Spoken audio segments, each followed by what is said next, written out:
Nerdtabulous.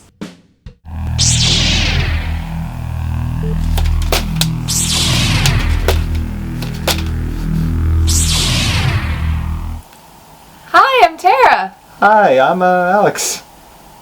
And this is Nerdtabulous. Today on Nerdtabulous, we'll be reviewing Star Wars The Force Awakens. And before we get into this, major spoiler alert, do not watch this if you haven't seen it. Okay, so Before we do anything else, I want to put a disclaimer that I am a Trekkie. I am a Star Trek fan. I am not a Star Wars mega geek like he is. I am a Trekkie. That is my fandom. So, I've seen a few Star Wars movies, but he is the expert. I am the Captain Kirk expert. So, just disclaimer with that. And if you make fun of her, I will slash you up more than Darth Maul. Alright then. Anyway, I'm going to be doing the plot summary for this, and in a way, this plot actually mirrors a lot of A New Hope, but basically, to sum it up quickly, the Resistance pilot, known as Poe Dameron, has a map to Luke Skywalker, who is the MacGuffin of the film, more or less, gives it to a droid, BB-8, the most adorable thing I've seen. That thing. He's great. He gives a thumbs up, and through a series of events, you meet, like, Finn, the Stormtrooper, who doesn't want to be a Stormtrooper, and more or less defects. They proceed to fly down to the planet Jakku after escaping in the TIE Fighter, and they crash land. Poe is dead. Yeah, I knew he wasn't dead. Dead. I personally, I was like, oh, is he dead? And I was like, no, he's not dead. I just got a feeling of he's not dead yet. But after that, you meet Rey, the scavenger, who is not related to anybody at all. Oh, of course not. She meets BB-8, obviously being the heroine she is. She doesn't sell them for food, and she lives in a walker, AT&T walker, and happens to have a Rebel pilot helmet. She meets Finn, and he's a part of the Resistance. He's a part of the Resistance. He's a part of the Resistance. Jinx. Thank you. But after that, they run from TIE Fighters. They fly in the junk known as Millennium Falcon. And through a series of events, they meet Han Solo. He got his ship back. He dies.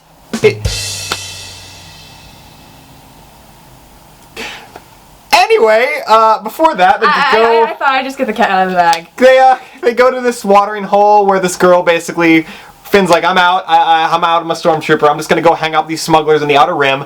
Rey gets Luke's lightsaber because math. Even though it fell down a giant cloud. In a cloud planet, it's there. 'Cause math. Mm-hmm. And she's like, yeah, it calls to you. You know, I think I figured out, why it's there. Because B.D. Wong must have found it. B.D. Wong is the new emperor. He found it. We got leaked information. Don't tell anybody. Shh. This is not the Wong you are looking for. But after that, you have the villain Kylo Ren, who we haven't talked about, but he's basically the Darth Vader. Okay, I have to say something.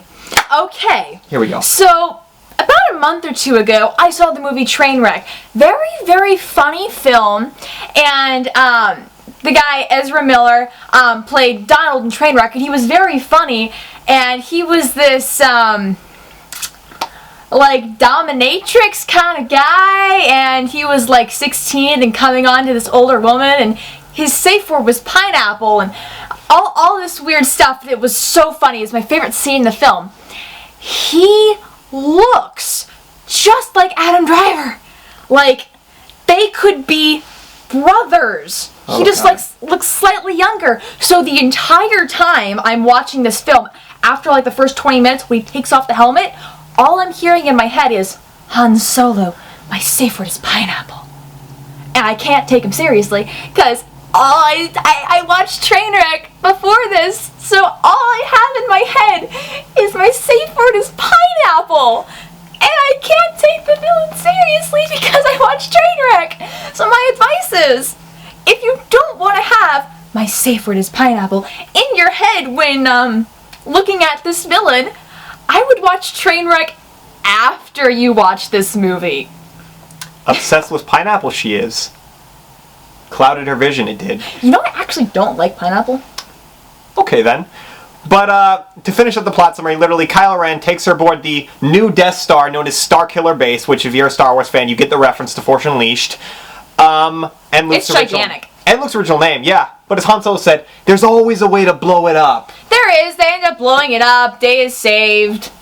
Rey turns out to be the Jedi after an Empire Strikes Back randomly. Daisy Ridley, amazing actress. Oh yeah, she's currently #1 on IMDb. Good job, girl. Daisy. You go, girl. Yeah, but she is basically through an Empire Strikes Back reference. Gets the lightsaber, fights. Also, yeah, they have a lightsaber fight. It's cool. It's awesome. Big thing, yeah. Kylo Ren is actually Ben Solo. He is the son of Han Solo and Leia, and he's not strong enough. I gotta say something real quickly. This film, as I said, I'm a Trekkie. That's my, thing. And I watched this film, and something I absolutely loved. I loved the character Rey. I thought she was fantastic, and such a strong female character, and I absolutely loved that. And I mean, one of my favorite moments with her is the point when they're on Jakku and the TIE fighters come in and Finn grabs her hand. She's like, I don't need you to hold my hand. But my favorite part was when it was like, yeah, she's the Jedi. I'm like, yeah, female Jedi.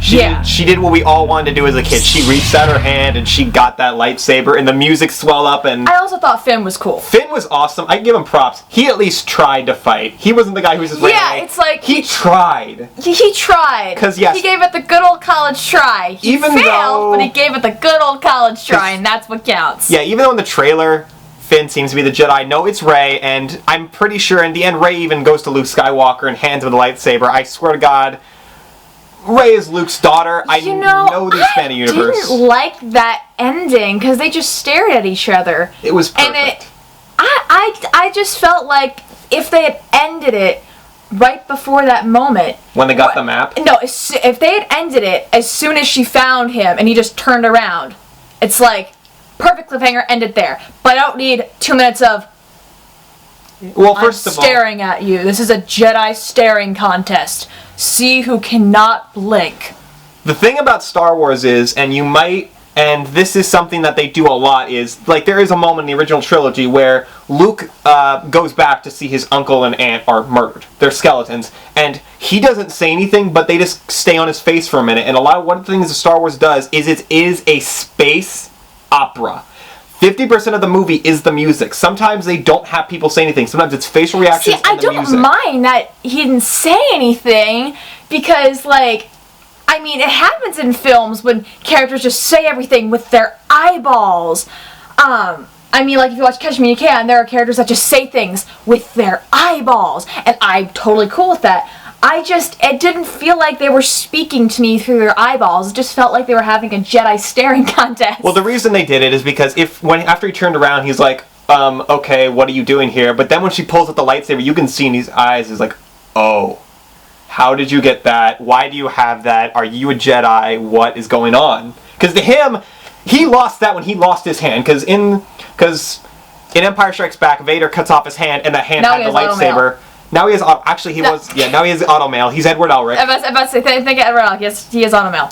And he basically does look like Obi-Wan Kenobi. And that is the kind of dynamic they're doing. I thought it was funny. As soon as the movie ended, I was like, wow, Luke Skywalker looks like Santa Claus. With the beard, and it's like a white beard. May the winter be with you. Yeah. But He wants a lightsaber for Christmas. It's question time. Oh. And our question is from Henry in Nevada, and he says, who is your favorite Star Wars character from this film? From this film? From this film. Kylo Ren. Hands down, I don't even need to think about it, Kylo Ren. I like his story. He's the first Sith that is, you can see it in his eyes. He's the first villain. He's like, I really don't want to be a villain, but it's so much stronger. His safe word's pineapple. I know, but I've seen all the prequels. I've seen the original trilogy, and His safe word's pineapple. It's just what they were doing with his character. I liked it. His safe word's pineapple. I liked what they were doing with him. I think of you brothers. His safe word's pineapple. But I can look past that. Now, who's your... I have a feeling I know who's your... Rey. Yeah. That strong female character. Everything I said earlier applies. Rey was awesome. A scavenger. I thought she was fantastic. I thought it was so cool that she was like this kind of hey, I can fly a...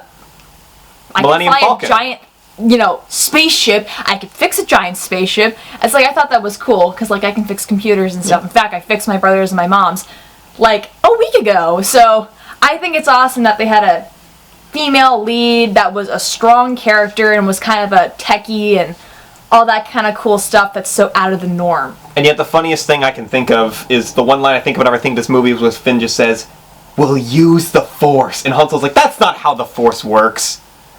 Anyway, it is ratings time, and as the fan, now I recognize this film does follow A New Hope.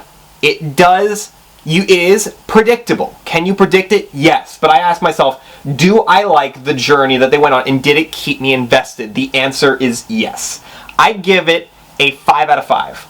It is my favorite Star Wars film that I have seen upon retrospection. I like it. I like the story, I like the characters, the acting was brilliant. It was a lot better, honestly, than Mark Hamill was. Daisy Ridley was a lot better. Sorry, Mark Hamill, but she was able to convey the emotions that sometimes he couldn't do. And the fact they decided to go with a female Jedi, because originally in Return of the Jedi, Leia was going to be a Jedi. Leia was going to end up being, like, pick up a lightsaber and fight together. Man, I wish that would have happened. It did happen in some of the books, but the fact they did that, the fact Kylo Ren is not a typical This is why I like reading. I'm evil villain, the fact that he is an actual complex character with complex needs. He didn't want to kill Han Solo, he had to. He does have complex needs. His safe word's pineapple. Anyway, that's my rant. As a Trekkie, I give this film... Okay, no one kill me. 3.5 out of 5 life points. No one kill me. That's a 7 out of 10. That's a fair review. I mean, part of it has to do with the fact that I couldn't look at the villain for 90% of the film after he took off his helmet because... My safe word is pineapple. Yeah, because of that.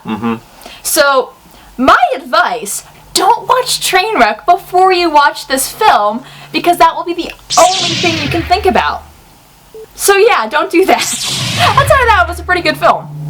Anyway, thank you for watching, and be sure to like, comment, and subscribe. And stay tuned every week for more nerdy things.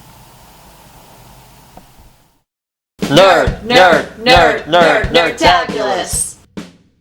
Nerdtabulous.